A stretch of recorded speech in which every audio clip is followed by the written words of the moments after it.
Hello students.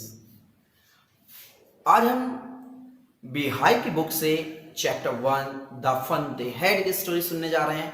बहुत ही अच्छी story है स्टूडेंट्स।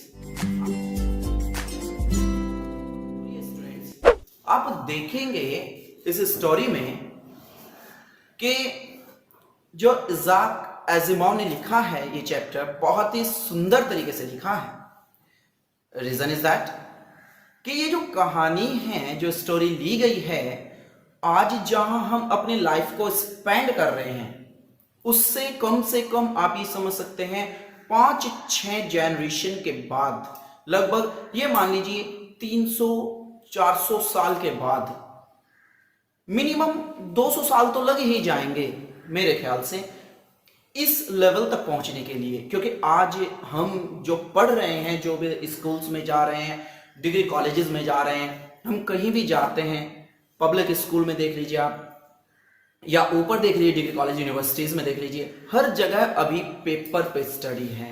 हम अभी किताबों से पढ़ रहे हैं। अभी हमारे पास पढ़ाने वाले टीचर्स जो हमें सामने से पढ़ाते हैं वो टीचर्स हमारे पास हैं, और उन सब के होने के साथ साथ हम अपनी स्टडी कर रहे हैं। आज हमें एग्जाम देना होता है तो हम पेपर पे एग्जाम दे रहे हैं।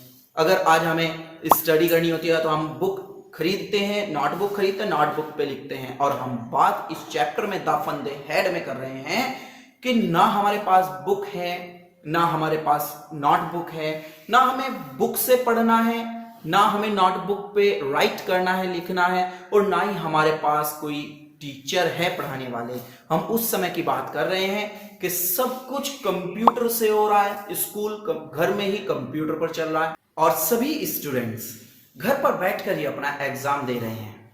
तो आप देखेंगे कि वो क्या समय होगा कि जिस समय सब कुछ ऑनलाइन कंप्यूटर पर होगा, टीचर्स भी कंप्यूटर पर टाइम टू टाइम आएंगे कि 9 बजे आपको हिस्ट्री पढ़नी है, 10 बजे आपको इंग्लिश पढ़नी है, 11 बजे आपको हिंदी पढ़नी है। आपको इस तरह से एक के बाद एक कंप्यूटर पर आपको पढ़ने को मिलेगा। तो आप समझ सकते हैं किस तरीके से आप बेटर कर सकते हैं। सो स्टूडेंट्स, ये जो स्टोरी है ये एक गर्ल की है, मार्जी की।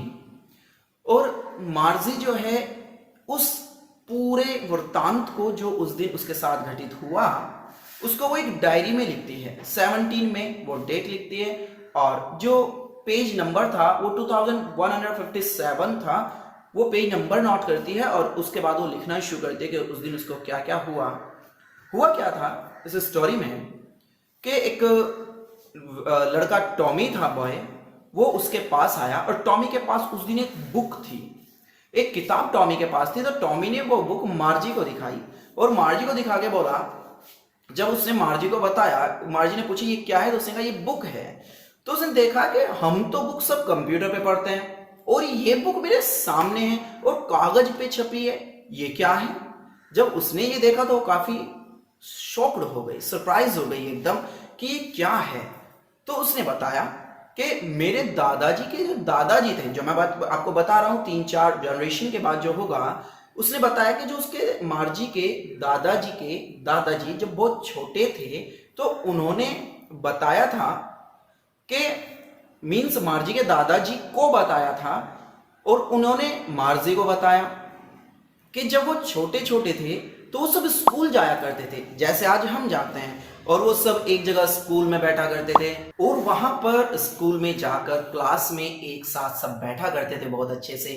सब एक दूसरे के वर्क में एक दूसरे की हेल्प किया करते थे। और इससे बड़ी बात उन्होंने बताई, जो उन्होंने सोची अपने मन में, कि सब एक साथ बैठते थे और हम किताबें कागज पर छपी होती थी, और उनके रंग बिरंगे कागज होते थे, कलरफुल, कोई येलो होता था, कोई ग्रीन होता था, कोई व्हाइट होता था। इस तरीके से उनके कागज हुआ करते थे, उनके बुक्स के पेपर हुआ करते थे। और उसके बाद एक टीचर मनुष्य, कितनी बड़ी बात बताई है वहां पे कि कोई टीचर मनुष्य सामने आता था और वो ह्यूमन हमें पढ़ाता था, जो हमारे टीचर के रूप में होते थे। तो वो ये सब देखिएगा, कितने लास्ट की बात, अभी कितने कई सैकड़ों वर्षों के बाद की बात वो सोच रहे हैं। तो टीचर्स से पढ़ना कितना अजीब लगा उन्हें, कितना स्ट्रेंजफुल लगा कि कोई ह्यूमन आता था हमें पढ़ाने, मीन्स सब उनके दादाजी के दादाजी को पढ़ाने, और उनके बाद वो कागज पर लिखा करते थे और सब एक दूसरे की होमवर्क में हेल्प किया करते थे। जो उनके एग्जाम होते थे वो भी पेपर पे हुआ करते थे। बहुत सारी चीजें उन्होंने बातचीत की वहां पे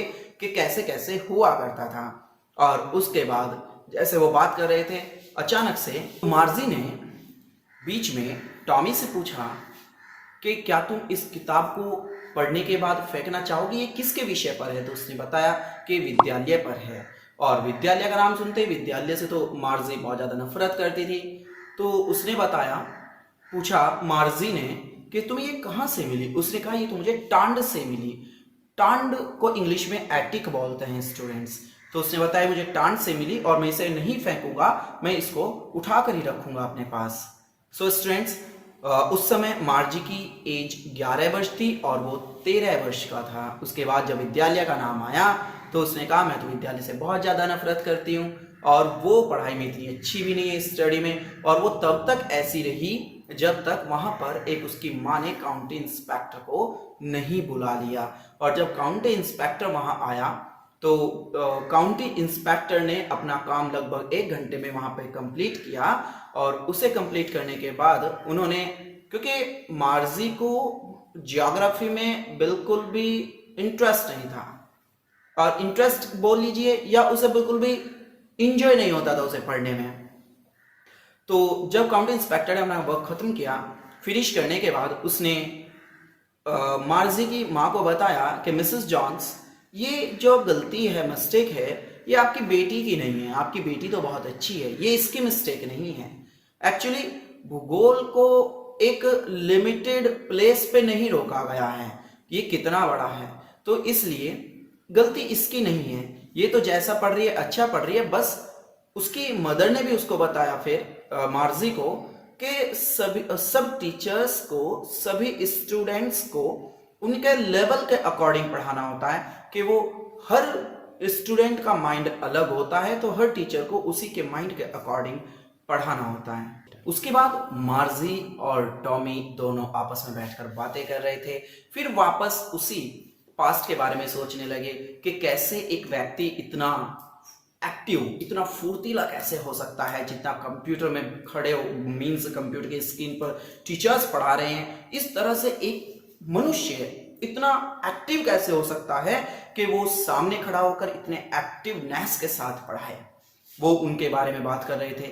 और उसके बाद जब समय हुआ तो उसकी मदर ने आवाज लगाई कि टॉमी का टाइम हो गया है। अब टॉमी के टाइम के बाद उसको अपनी क्लास में जाना था, मार्जी को भी क्लास में जाना था। तो मार्जी ने उससे परमिशन ली, क्या मैं क्लास के बाद आपके साथ बैठकर और पढ़ सकता हूँ?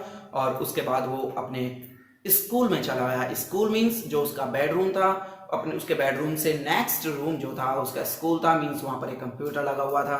जब स्कूल का टाइम होता तो कंप्यूटर के सामने बैठकर इस स्क्रीन के सामने बैठ जाता था। और उसे सबसे ज़्यादा नफरत एक चीज़ से थी, उस प्रिंटर से थी, जिस प्रिंटर पर उसका होमवर्क रखा जाता था, पेज रखा जाता था।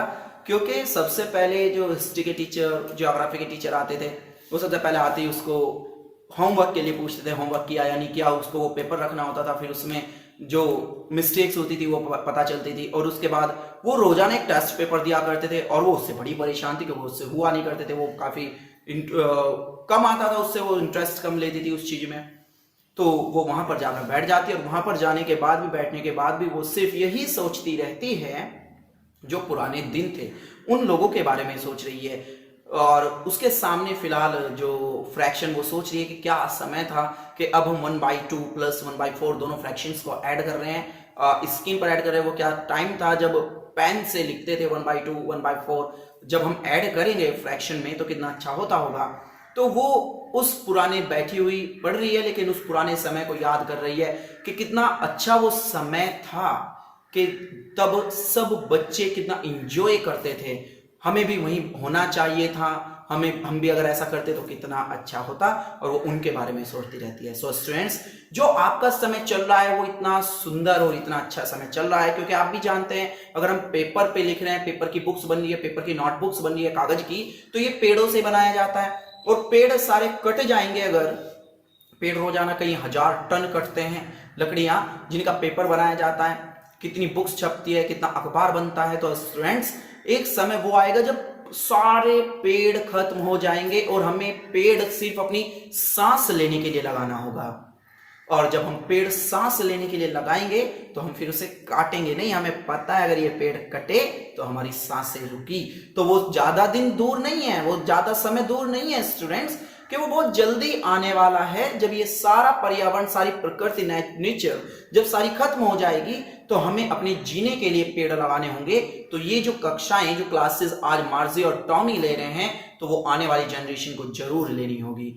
सो स्टूडेंट्स इस स्टोरी को आप 2-3 बार जरूर पढ़ें, और 2-3 बार जैसे आप इस स्टोरी को पढ़ेंगे थोड़ी समझने में पजल है, लेकिन बहुत सुंदर स्टोरी है। अगर आप 2-3 बार सुनेंगे तो बहुत अच्छे से समझ आ जाएगी। Thank you.